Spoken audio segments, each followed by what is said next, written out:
जो administration management है वो इस बिल्डिंग में नहीं है, वो दूसरी बिल्डिंग है जो अभी रेनोवेट हो रही है।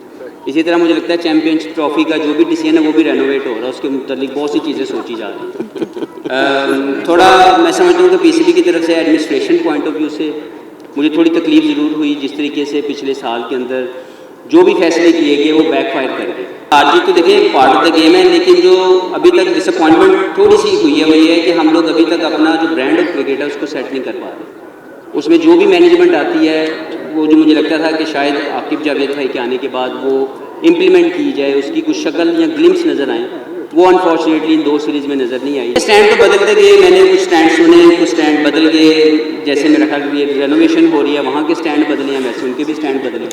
तो अभी तक मुझे ज़्यादा तौर पर उन स्टैंड्स की समझ नहीं आई, लेकिन अगर इक्वालिटी के ऊपर बात की जा रही है तो आई एम विद देम, और हमें लगता है कि हमें स्ट्रॉन्ग मैसेज देना चाहिए इस मरतबा।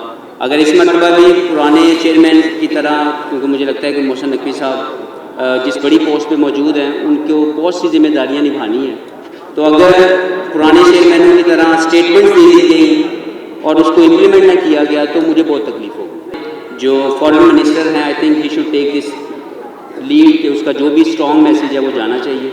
मैं उस कैपेसिटी में नहीं हूँ कि मैं उस लेवल के ऊपर इसकी बात कर सकूँ, लेकिन मैं ज़्यादा पर समझता हूँ कि we are absolutely safe and ready to host champions trophy. कैसा नहीं होना चाहिए था, जैसे कि जेसन गिलेस्पी को लेके आए, गैरी कर्स्टन को लेके आए, they are world famous coaches. अगर आप उनको लेके आए तो फिर उनको पूरा रन दें।